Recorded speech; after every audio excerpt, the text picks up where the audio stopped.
So today I learned there's different styles of budgeting. And honestly, when I thought of budgeting, I just thought of not spending no money at all or pretty much being cheap.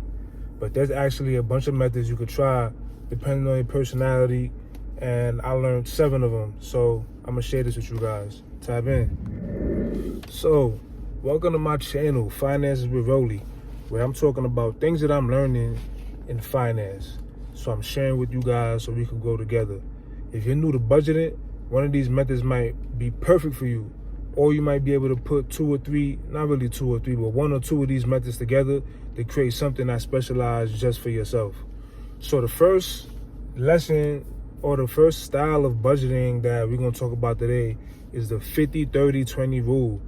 The 50-30-20 rule is where you spend 50% of your income on needs, things that are essential, rent, your bills, groceries, etc. The next 30%, that's going to go to your wants. So that's eating out, entertainment, shopping, sending whoever a cash app, etc.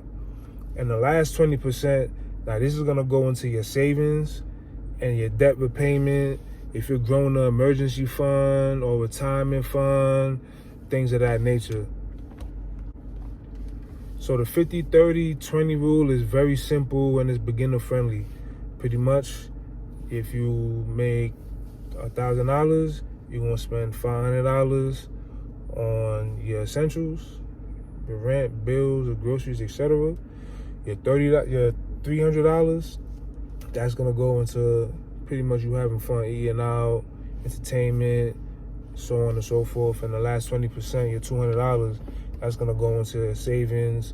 If you wanna save for a 3-month saving, or if you wanna put money into a retirement fund, or if you just an emergency fund, or if you simply just wanna invest it, you could do that as well too. Put it into ETF or whatever it is that you might be doing, life insurance policy, things of that nature. The next budgeting style that I learned today is the zero-based budgeting. This is where every dollar has a job. Pretty much whereas your income minus all your expenses equals 0. So that means every month, if you make that same $1,000, that you're not saving anything. Not to say you're not saving anything, but your dollar is going into, each dollar you have is going somewhere. So what I mean by you're not saving anything is you're not having any leisure money. All your money is going to bills, investing, whatever accounts that you have, insurance policies. Like every dollar literally has a job. You're not leaving nothing on the table. So you're pretty much going for broke every month, which is what some people do unintentionally, but on this time, you're actually doing it intentionally, where every dollar is going to a specific place to help you grow your wealth or bounce back from a loss, etc., etc. The next budgeting style we're going to talk about today is very popular, especially on the YouTube, which is the envelope method. The envelope method is where you put cash into envelopes for each category. So you'll have an envelope for groceries, you'll have an envelope for gas, you'll have an envelope for fun, you'll have an envelope for rent, you'll have an envelope for light bill, you'll have an envelope for any scenario that you could think of, anything that you pretty much say, like, you know what, I spend money on this, I'm gonna have an envelope just for that. And you put a certain amount of money into that envelope, and you continue doing that repetitively until you pretty much are at 0, for real, because it's almost like the zero-based budgeting method, but they're pretty much the same, honestly, if you ask me.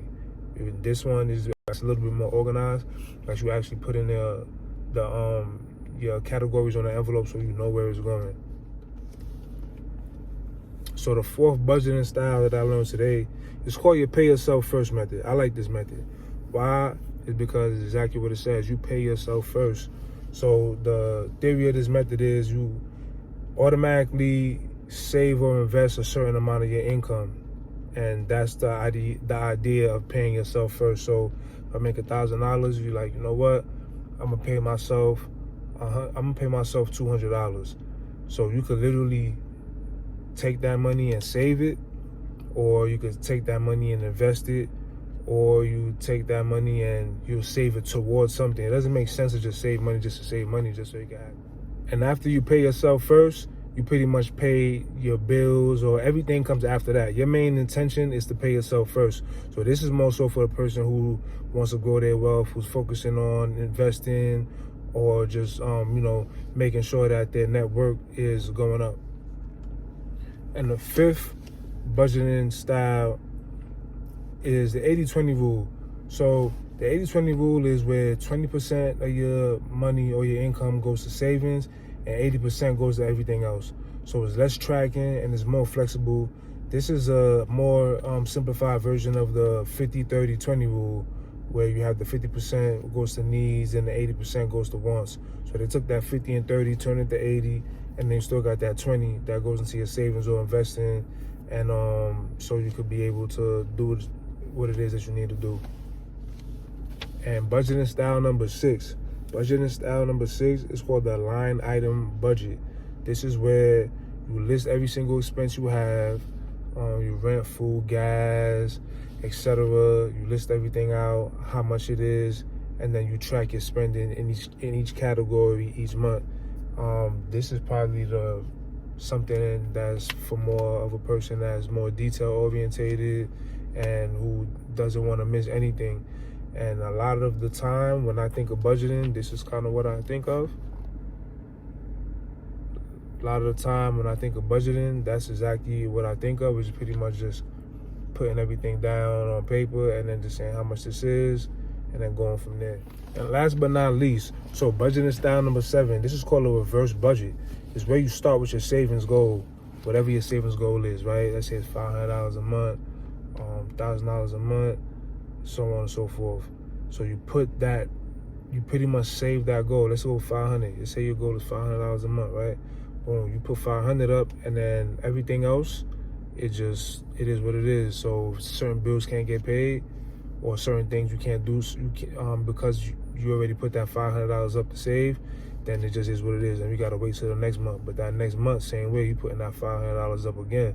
So it's pretty much like the pay yourself first style of budgeting, but it's just now, instead of it being a percentage, it's more of a number, and you really prioritizing on just paying yourself first. That's how I see it. So for me, I'll start off with the pay yourself first method. Why? Because that's what makes the most sense to me. I feel like it's something that's simple, something I can keep going, and why wouldn't I want to pay myself first? Like, that makes a lot of sense if you ask me. But I like the idea of the 80-20 rule as well too, and I even might put both of those together, honestly speaking, where it's like I'm paying myself first, and after I pay myself first, I'm gonna do 80% on what I gotta do, my bills and everything, so on and so forth, and after that 20% is gonna go into savings and investing. So a suggestion that I would make is, if you're new to just this whole finance world, budgeting, all these different type of things, I would say choose one budgeting style and try it for a month. See if it works for you. See if it doesn't work for you. Just don't overcomplicate it. Once you get the habit, you can always adjust it. So even if it's you following the 80-20 rule, you might be like, you know what, I'm gonna do a 75-25 because that's what make a little sense. I'm gonna do a 60-40, or you might be able to tweak things a little bit differently so it could more adjust what you got going on. Or this month you might want to do 80-20, and next month you're doing 65-45 or 75-25, just because of you adapting to what's really going on in real time. So play around with it. Ultimately speaking, as long as you're intentional and you're actually doing the action of budgeting, you're gonna win. So leave a comment down below. Let me know what style of budgeting works for you, or pique your interest, and which one you might start trying. And like and subscribe. Rolly.